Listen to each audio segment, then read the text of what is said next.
Hello! As you can tell, I did just get out of the shower, so I have some shower thoughts that I wanted to share with you guys that might help you in a way as well, because I was just thinking about the feedback so far, and one thing that I realized, like, I even posted something to my Instagram the other day saying, if you surround yourself with 5 millionaires, you'll be the sixth. If you surround yourself with five musicians, you'll be the sixth. If you surround yourself with five whatever, you will be the sixth, because you adapt. Like, the people that you surround yourself with are those that have the biggest impact on your life. And that is why I put so much emphasis on this VIP group, because like the inspiration, the motivation, the posts, everything in here does so much more for each of you than you realize. It's just that a lot of you don't say much, and it's taken a lot of reading other people's posts and watching other people put things into the group that finally have made you say, that's it, I'm putting it in. And there are some of you that still go in and out of doing that. But what I'm just trying to say here is your environment influences your perceptions, influences the way that you see things, influences the way that you view success, the way you view failure, the way you have faith in yourself. Like, it is so freaking powerful. When I do go over that triangle thing, which I'm going to have to do in a live so I can actually flip the video, because I can't flip it filming one of these videos.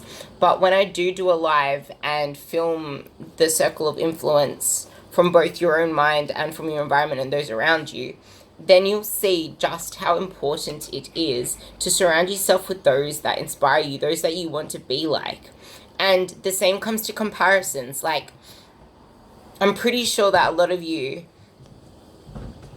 well, a lot of people would be saying, wow, she's so strong, or whatever. Like, I don't know, I really don't know what people would say when they see my posts, but that's because a lot of you guys and a lot of the people on my following aren't surrounded by the same people that I'm surrounded with. Like, I consider myself weak, I consider myself not good enough, sometimes, but I don't, like, it's not in a negative light. Like, I see myself as I'd have so many, like, I don't see myself as not good enough in a negative way. I see myself as not good enough in a way that I am enough, but I want to be more.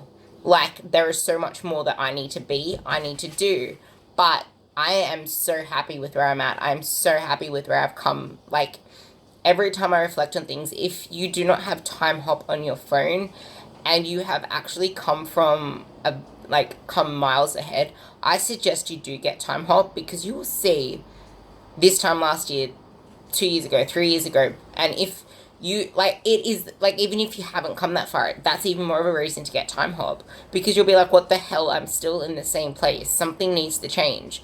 And nothing will change until you put in the action steps to make it change. That's why I have all of this stuff written down. Like, I've added more to it.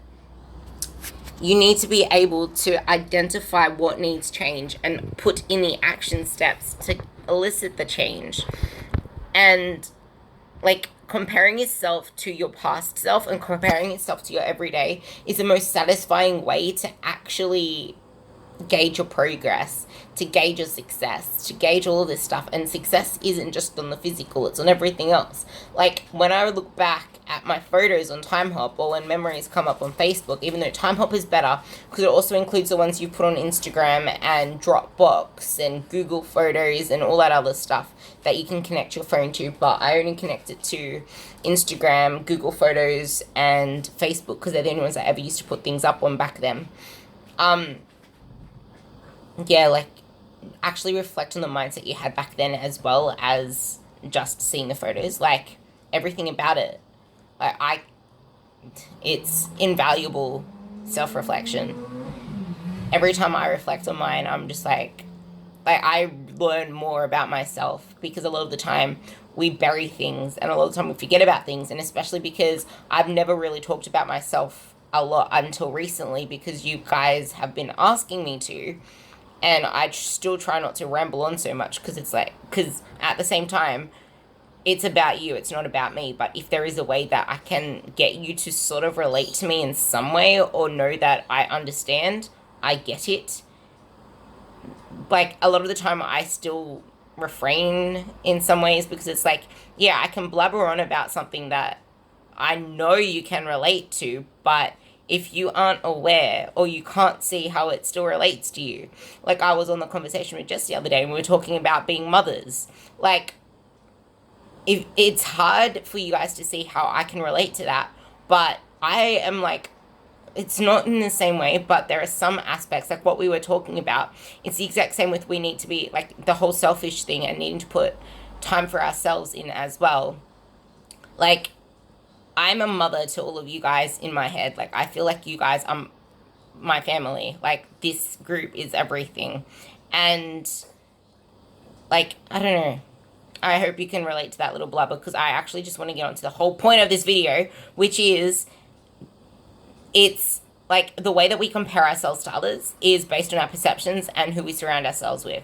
So however you feel about like seeing my videos or seeing my posts or however anyone else feels about it, like to me, I don't really know how others see it, but I still, like, I was thinking in the shower today, holy shit, my deadlift is so shit. And, like, I could compare my bench. Like, I compared my bench the other day, too, because the people I surround myself with are those that compete at my level. Those at Pro Raw. Those that are my weight class, benching freaking 100 kilos plus. Like, I see myself as freaking weak, but then I go pull off an 80-kilo bench, and someone's just like, holy shit, that's strong. I'm like, what are you talking about? Like, I'm oblivious to that sort of stuff because I don't compare myself in that same circle of things. So I just really wanted to get that point to you that no one is immune. Even I'm not immune, and I'm pretty sure the people I compare myself to aren't immune to comparing themselves to others at certain times. But the main thing is not letting it get to you, but just seeing it as a form of, I need to get my shit together. Something needs to change. I need to push harder. I need to be more intense. Like, there are a lot of the times where you, like, there are a lot of you in this group where you're scared to actually put up the intensity in the gym. And this is where I would call to you to don't be afraid of failure. I should have shared my video when it came up on my newsfeed. I failed my front squat 4 times and I just bailed out of it, and like I dropped it forwards, jumped backwards, and I had to keep, like, I think I had like 92.5 kilos on it. I was trying to like get a 1 or 2 reps, I can't remember. I think it was 1 rep. It was either 1 rep or 2 reps, but I kept failing it. And I had to keep loading up the bar again, putting it back up. And then I'm just like, you know what, I'm just going to set the safeties. So I put the safeties on. And it made me less afraid of failure for that one. And then I'm just like, you know what, I need to get more aggression in. So do what you need to do. Like, if you need to put safeties on. But just still make sure that it's not cutting your depth short. Like, whatever you need to do. But the thing is, you need to rely on yourself. Don't rely on spotters. Figure out a way to be your own hero.